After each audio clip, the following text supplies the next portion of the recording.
Kaya yung mga nambabad po dyan, tumigil na kayo.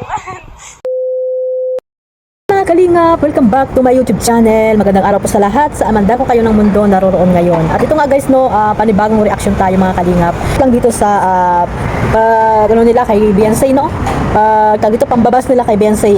Doon nga no sa title ni Kuya Bal na umiyak si Beyonce no, umiyak sa Hong Kong si Beyonce. At tama naman po, umiyak naman talaga guys dahil na rin sa mga pambabas no, lalo na po pag ang pamilya na po niya ang binabas daw ay talagang nakapaiyak si Beyonce. At syempre, pag si Beyonce naman ang binas, syempre yung nanay niya naman ang umiiyak. Ganyan po sila mga kalingap. Kaya sana guys, no, wag naman po kayo masyadong mambas mga kalingap. Hindi naman kayo inaano katulad ng mga kalingap angels. Huwag kayo masyadong mambas mga kalingap. Lalo na yung mga nagsabi dyan na puro daw kaartihan, maarte lang daw si Carla na si Beyonce, no? Kaya daw ganon. At ginagamit niya lang daw si Edo na papadulas tuloy ako ng Jomar at Carla. Ayan o, kaya daw hindi bagay daw kay parang hindi bagay si Beyonce kay Edo at ang bata-bata pa daw ay kumakaringking na, mga ganun yung mga sinasabi po ng mga lola. Ayan, karamihan naman talaga guys, mga mukhang ewan yung mga basher. Siguro walang anak to, no? Walang anak, karamihan yung mga nambabasa mga kalingap angels, lalo na po kay Beyonce. Nakita nyo naman na napakaganda no mga kalingap, kahit hindi pa natin nakita itong mga kalingap angels like Carla, Beyonce at sino pa dyan, no? Na talaga lamang may iba-iba po silang taglay na kagandahan.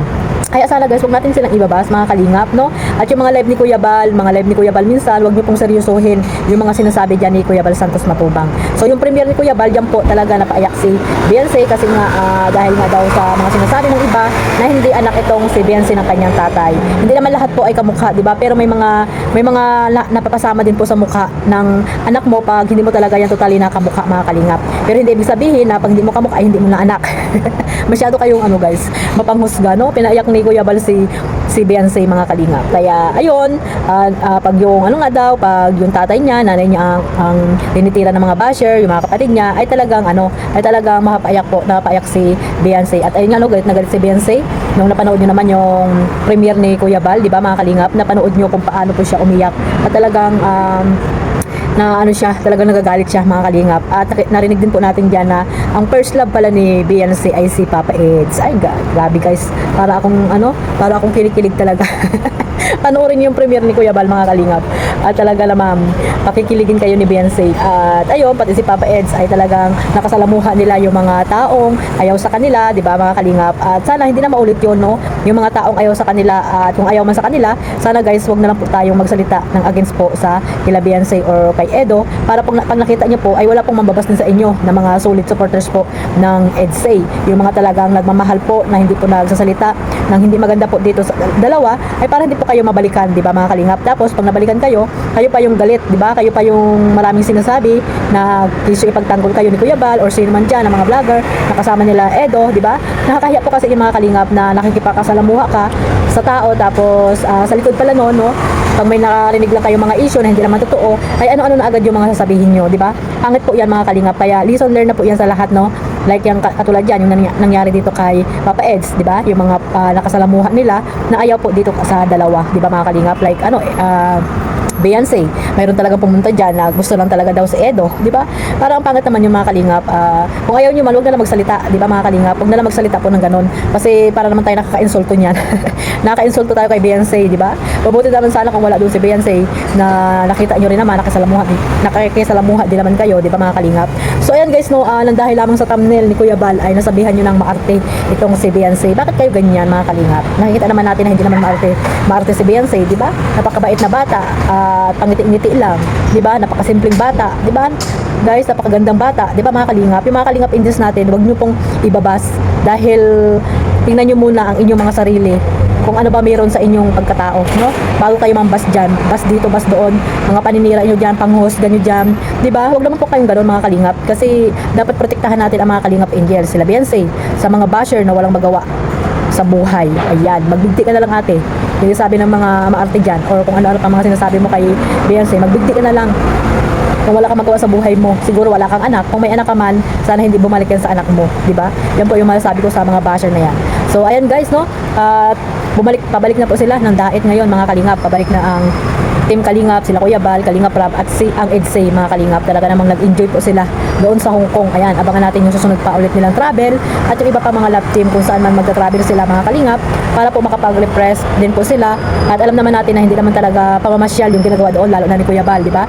Nalaman nyo naman at narinig sa kanya kung bakit nandoon sila sa Hong Kong. At syempre, ayun nga, mas malayo silang trabaho doon, lakad dito, lakad doon. O, di ba mga Kalingap? At syempre maraming salamat sa mga OFW na talagang sumusuporta po sa Team Kalingap. Ayan, maraming pong salamat sa mainit na pagtanggap po dito sa Team Kalingap, especially po dito sa kay Beyonce at kay Edo. Sa mga nagmamahal po kay Kalingap Edo at kay Beyonce, ayan, mabuhay po kayo. Sana po ay ang pagsuporta nyo po ay hanggang dulo, wala pong bibitaw. At syempre, kung ano man yung mga issue po ni Papa Eds or ni Beyonce, wag nyo na pong patulan or wag nyo na po silang pagsalitaan ng hindi maganda, no? At sama-sama po tayong ipagtanggol yung mga Kalingap Angels. Ayan, syempre yung mga ano din po, yung mga leading man. Pag nasa Team Kalingap po, ayan, no? Nandito po kami para protektahan po sila sa mga bashers. So, hanggang dito na lang po mga Kalingap at maraming po salamat sa suporta ninyo po dito sa lahat ng love team na binuo ni Kalingap Rab. Ayan, suportahan po natin sila kasi yan naman po talaga yung layunin natin para po suportahan po, lalo na po yung mga nasa landing pad, no? Landing pad na binuo po ni Kuya Bal Santos Matubang. Ayan po yung suportahan natin at syempre ang lahat po ng love team na itinatag po ni Kalingap Rab. Huwag po tayo magpaka-stress mga Kalingap. Ayan, mahirap po yung na-stress tayo lang dahil lang may mga pagiging panatiko natin, di ba? Dahil sa pagiging panatiko natin, nakakapagsalita na tayo ng hindi maganda sa mga love team na binuo ni Kalingap Rab. Huwag pong gano'n mga Kalingap. So, ayan, no? Marami pong salamat sa suporta ninyo po sa aking YouTube channel, sa lahat po ng sumusuporta po at buo-buo po ng Team Kalingap. Maraming salamat po sa inyong lahat. Huwag niyo pong kalimutan suportahan si Kuya Bal Santos Matubang, Ate Edna Vlog at syempre ang puging si Kalingap Rab at sa lahat po ng mga charity vlogger sa mandakot ng lugar po dyan sa Pilipinas. Shoutout po sa mga katulad ko pong OFW na walang sawang sumusuporta po sa buong Team Kalingap. God bless po sa inyong lahat. Bye-bye!